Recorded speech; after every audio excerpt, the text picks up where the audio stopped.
বাংলাদেশ জাতীয় দল ঢাকা মহানগর উত্তর কর্তৃক আয়োজিত 24শে গণ অভ্যুত্থানের শহীদদের স্মরণে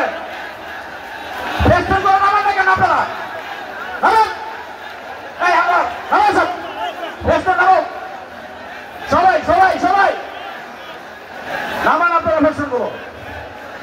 24শে গণ অভ্যুত্থানের শহীদদের স্মরণে আজকের সভার বিপ্লবী সভাপতি বাংলাদেশ জাতীয় দল ঢাকা মহানগর উত্তরের বিপ্লবী আহ্বায়ক, আন্দোলন সংগ্রামে যিনি 26টি থানাকে ঐক্যবদ্ধ করে বিএনপির ভারপ্রাপ্ত চেয়ারম্যান জনাব তারেক রহমানের নির্দেশে ঢাকা শহরে ওই খুনি হাসিনা বিরোধী আন্দোলন করে খুনি হাসিনাকে বাংলাদেশের ভক্ত থেকে উদ্ধার করেছেন, পালিয়ে যেতে বাধ্য করেছেন আমাদের সেই প্রিয় নেতা জনাব আমিনুল হক। উপস্থিত আছেন বিএনপির কেন্দ্রীয় পর্যায়ের বিভিন্ন পর্যায়ের নেতৃবৃন্দ, ঢাকা মহানগর উত্তরের সদস্য সচিব সহ যুগ্ম আহ্বায়কবৃন্দ, ঢাকা মহানগরের 26টি থানা থেকে আগত এবং বিভিন্ন অঙ্গ ও সহযোগী সংগঠনের নেতৃবৃন্দ সকলে এবং ঢাকা 18 আসনের আমার প্রান্তীয় ভাই ও বোনেরা সকলের প্রতি রইল আমার সশ্রদ্ধ সালাম। আসসালামু আলাইকুম। বক্তব্য দীর্ঘায়িত করার কোনো সুযোগ নেই, প্লিজ। আমরা দীর্ঘ 17 বছর আমাদের পার্টির মাননীয় ভারপ্রাপ্ত চেয়ারম্যান জনাব তারেক রহমানের নেতৃত্বে ঐক্যবদ্ধভাবে আন্দোলন সংগ্রাম করে খুনি হাসিনাকে বাংলাদেশ থেকে পালিয়ে যেতে বাধ্য করেছি। কিন্তু আমরা দেখছি ওই খুনি হাসিনার কিছু প্রেতাত্মা এখনো বাংলাদেশে আছে।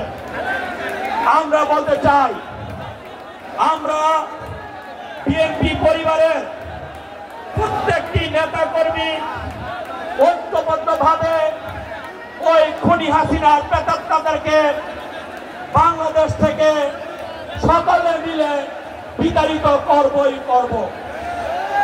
আজকে নেতৃবৃন্দ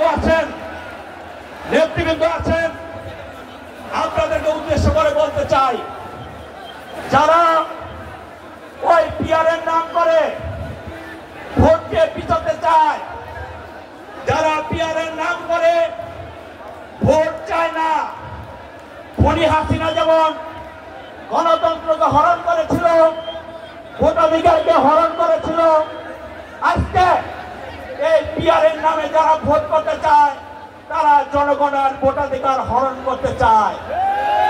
আমরা কি জনগণের ভোটাধিকার হরণ করতে দিব? আমাদের ঐক্যবদ্ধ থাকতে হবে বিএনপির ভারপ্রাপ্ত চেয়ারম্যান জনাব তারেক রহমানের নির্দেশে। তারেক রহমান এই 17 বছর জনগণকে ঐক্যবদ্ধ করে একটি সফল আন্দোলন করেছে এবং সফলতা পেয়েছে, এবং আগামী দিনে এই দেশকে গঠন করার লক্ষ্যে তারেক রহমান সকলকে মিলিয়ে যে ঐক্যবদ্ধভাবে একটি মানবিক বাংলাদেশ গড়ার চেষ্টা করছে, আমরা সেটাকে সহযোগিতা করব। এবং আমাদের যে সহযোদ্ধারা এখানে নিহত হয়েছে, খুন হয়েছে, অত্যাচারের শিকার হয়েছে, প্রতিটি হত্যার বিচার বাংলাদেশের মাটিতে হবে। আমাদের লক্ষ লক্ষ নেতা কর্মী জেল খেটেছে, গুম হয়েছে, খুন হয়েছে, সেই সকলের আত্মার শ্রদ্ধা রেখে এবং গত 21শে জুলাই এই আমাদের মাইলস্টোন স্কুলে যে আমাদের 35 জন নির্মমভাবে নিহত হয়েছে, সেই পরিবারের উপর শ্রদ্ধা জ্ঞাপন করছি এবং শোকসপ্ত পরিবারকে সমবেদনা জানাচ্ছি। আমি ঐক্যবদ্ধভাবে আগামী দিনে একটি সুন্দর বাংলাদেশ গড়ার প্রত্যয় আমাদের তারেক রহমানের সেই প্রত্যয়কে সহযোগিতা করে মাঠ পর্যায়ে সকলকে ঐক্যবদ্ধ থাকার আহ্বান জানিয়ে আজকের মতো বিদায় নিচ্ছি। আল্লাহ হাফেজ। বাংলাদেশ জিন্দাবাদ, জাতীয় দল জিন্দাবাদ, শহীদ রাষ্ট্রপতি জিয়া রহমান হোক, রাষ্ট্রীয় বেগম খালেদা জিয়া দীর্ঘ হোক, তারুণ্যের অহংকার তারেক রহমান জিন্দাবাদ। সকলে একসঙ্গে স্লোগান দেবো। এই কোন নেত্রী আছে? কোন নেত্রী আছে? সেই নেত্রী খালেদা জিয়া, তারেক রহমান। তারেক রহমান বীরের দেশে আসবে ফিরে বাংলাদেশে। দিল্লি নয়, পিন্ডি নয়, সবার আগে বাংলাদেশ। দিল্লি নয়, পিন্ডি নয়। সকলকে ধন্যবাদ। আল্লাহ হাফেজ। বাংলাদেশ জিন্দাবাদ। আসসালামু আলাইকুম।